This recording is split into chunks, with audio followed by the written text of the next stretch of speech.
même pas de sac. Ouais, mais là, dehors, il fait pour défaut qu'il a un sac.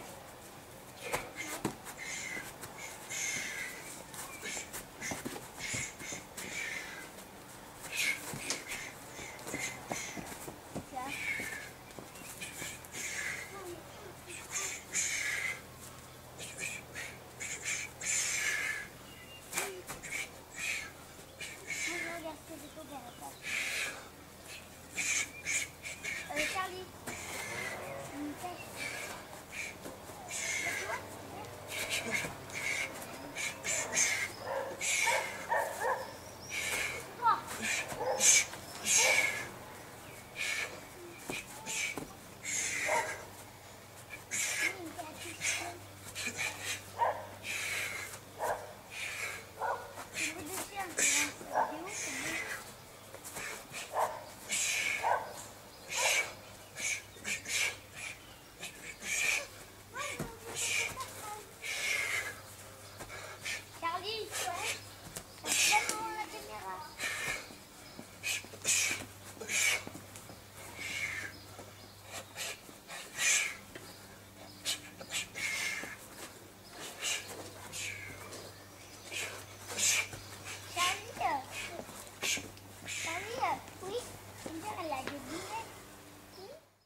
UV arbitrage pour les grades jaune, orange, verte et plus.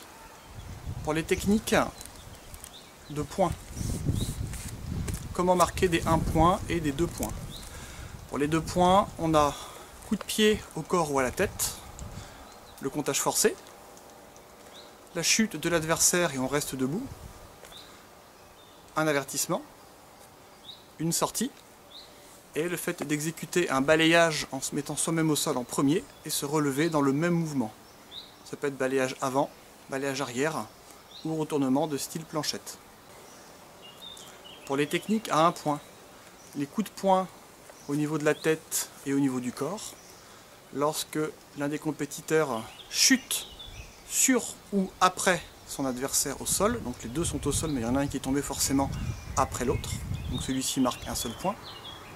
Lorsqu'il y a un coup de pied au niveau de la cuisse, lorsqu'il y a une admonestation, lorsqu'il y a une passivité de 5 secondes après que l'arbitre ait fait l'ordre d'attaquer, lorsque dans un balayage retourné en allant soi-même au sol, balayage donc avant ou arrière, la personne ne peut pas se relever dans un délai de 3 secondes, et lorsque le balayage réussit, la personne que j'ai fait tomber me tombe dessus et je ne peux pas me relever immédiatement. Donc dans ces deux cas-là, il y a bien un point d'accordé.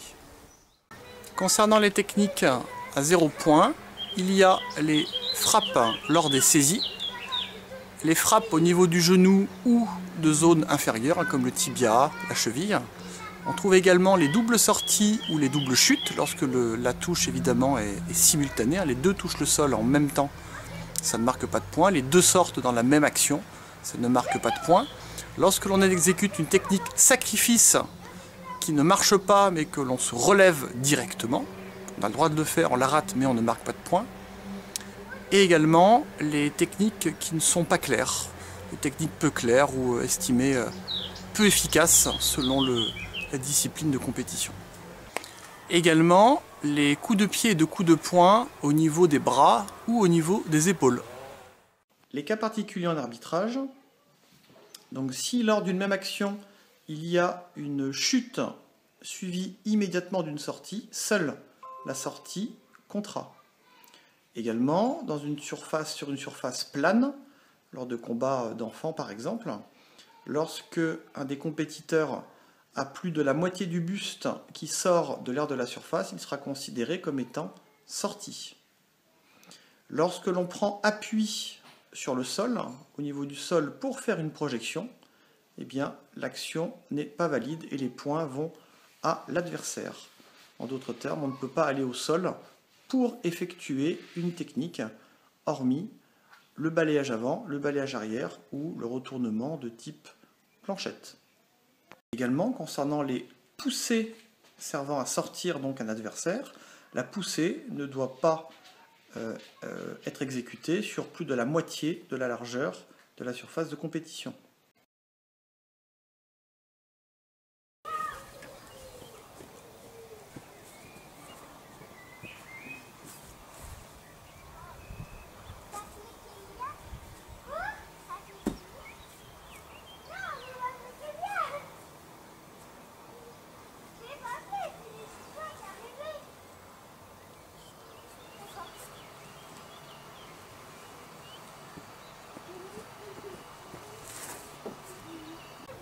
Pamapu.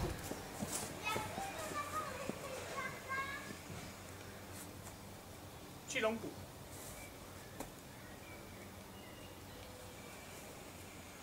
Kuaipu.